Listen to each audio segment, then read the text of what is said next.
We are doing doll photographer for hashtag Down to Dolly Business, my collab with J Dolls UK.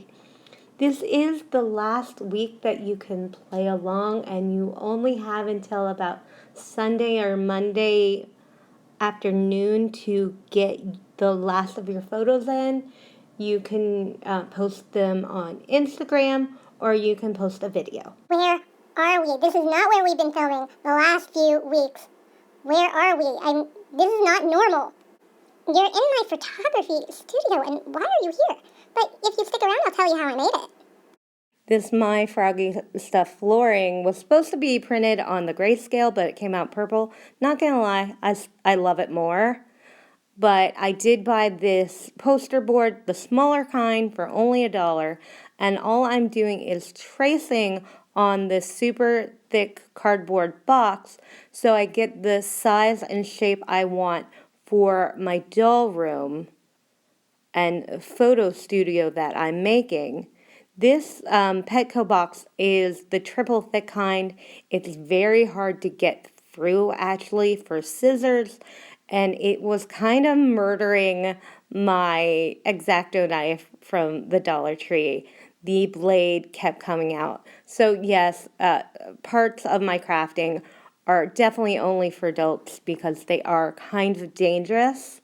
So you do have to be careful while you're crafting. It was a struggle. It did cut not too evenly, but I was able to trim it down. And remember to tape any flaps down on the bottom. I'm using a super high quality thick duct tape. Just try to get out all of the bubbles and try to get it as flat as possible because you want this to be flush on the floor when you put on your paper, which is the next step. I printed out 6 of these. There was a lot of color variations.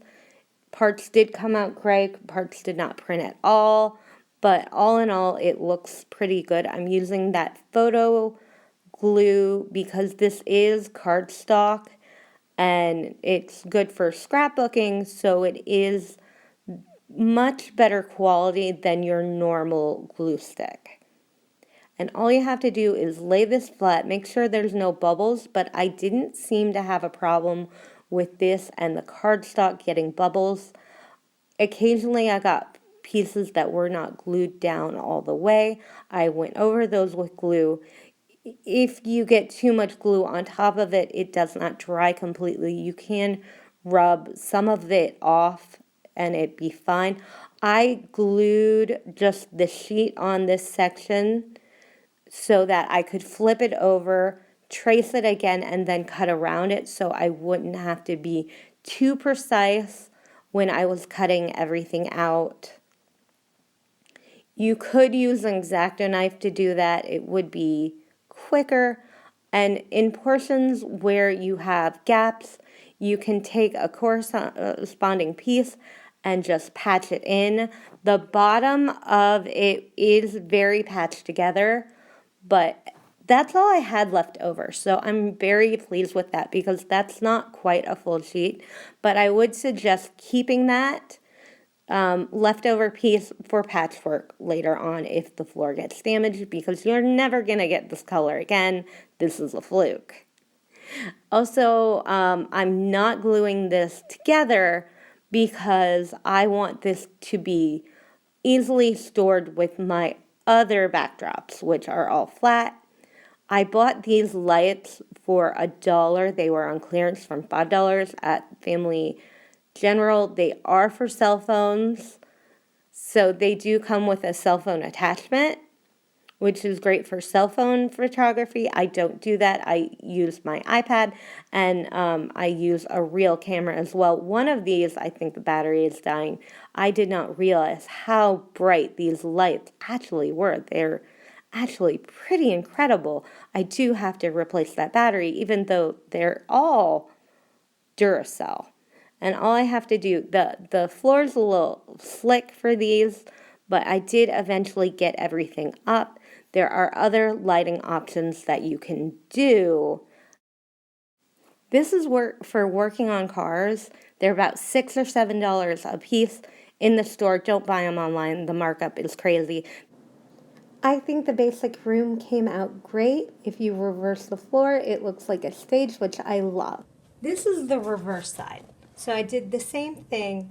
The dollar store, Dollar Tree glue did make the color run. The photo paper did not, and I do believe that Elmer's glue stick did not, but the dollar store one did, so you have to be careful of that. This is the bottom of the box, and I'm not going to end up cutting this out. I want to go back to the Dollar Tree and get their drawer liners, so it looks like a nice rug. And then on the reverse, I'm going to put a cork one, so it will look like cork floor. So I'll have 4 flooring options when I'm done. So I'll have this side, the purple side, which you've already seen, and I will have the cork floor and a rug looking floor on here. Now I printed this from My Froggy Stuff. This is originally in blue, but my ink is terrible. It's really bad. It's streaky. It's even streaky on black and white, but not as bad. It only prints words well. That's all that looked good printed from my printer. So I took my nice quality cardstock, I printed it, but then this is upside down. I changed the design and I went over everything in gold pen ink. I've used that before on these crafts. After printing it, I went over everything and I changed the design. I believe this is a flower with butterflies on maybe a pumpkin. It's now just leaves with what looks like a crab and maybe a flower and still some butterflies. So I wanted to just make it gold and stand out. This is going on the back of it. So the back will be lined with this, and it will still have the creases in it. The foam board is thin and it's easily damaged, and I want to not only keep it safe, I want to have a lot more options. If I had only made one side, it would have been about $2.50 in material alone, and that's how much I would have spent. It's closer to $4 because I did the reverse side, and then I printed the wallpaper, which is not done yet, so I can't give you a final cost, but I believe that the final cost of this project will be around $10. Lou? Jay? Are you both asleep in my exercise class?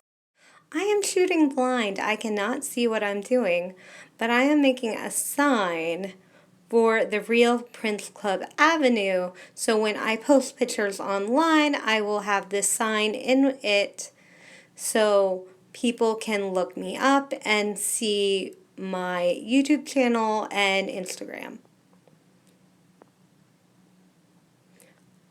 That was a popsicle stick, and I just have to cut this out even. Now the thing with these dollar store popsicle sticks is they shatter a lot. So you do have to be careful when you're cutting them. I'm just trying to get all the black from the ink out. I did forget glue sticks, which is like a very important part. And I'm just cutting around to get the size and shape. I do believe I will have to cut several times to get the exact size I want.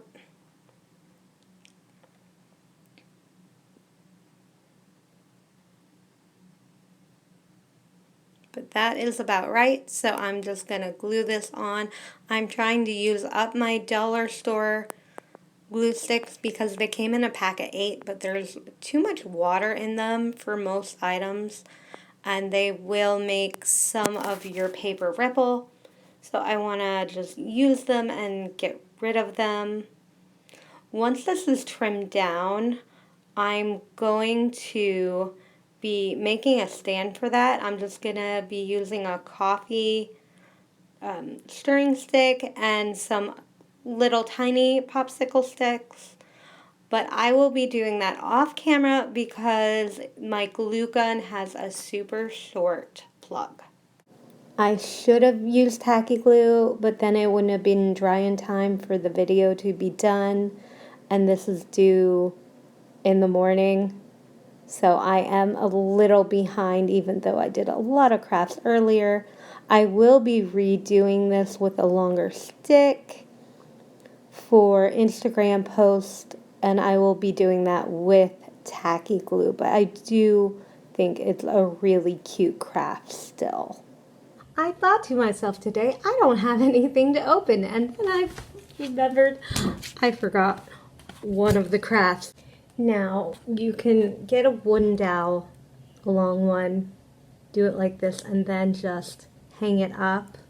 You can hang it up with a nail or a pin from this little hole, and then just set the doll so you see the doll here.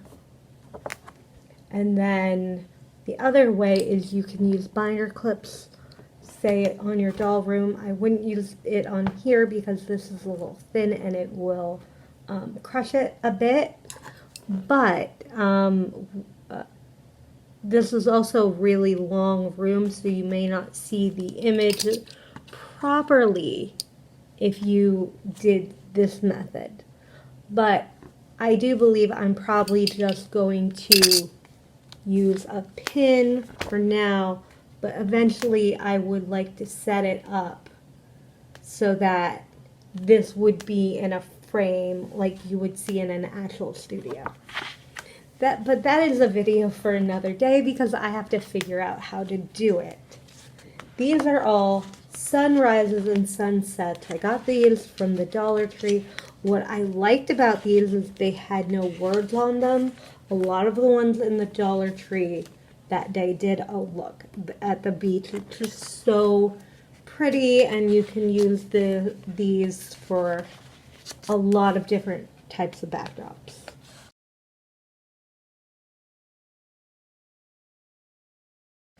At the end, I will be taking just a few photos with these.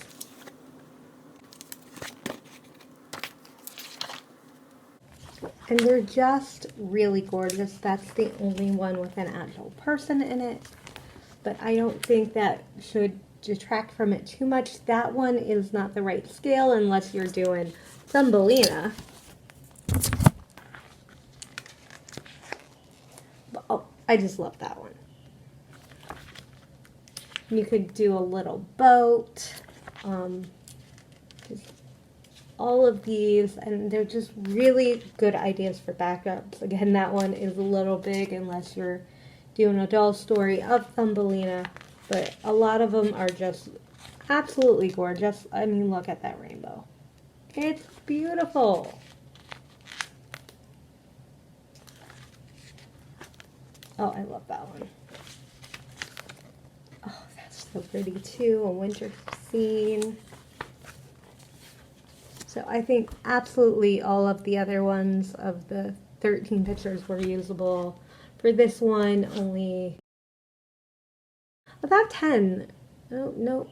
Yeah, about 10 because there's 13 pictures. So I think that's really good. You have, for $2, you have 23 backdrops that are legitimately about the size that a backdrop would be for a human.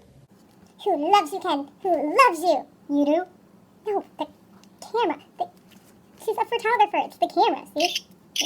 The camera loves you. It's taken all my strength not to wear out the batteries of this.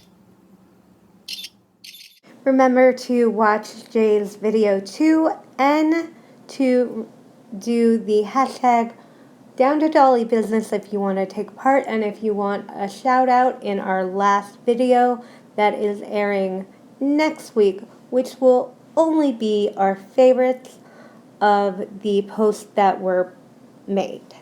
I will be posting my own photos on Instagram for you all to enjoy. I may do some on Pixabay as well that you can use for your own doll stories. Thank you for watching. Bye!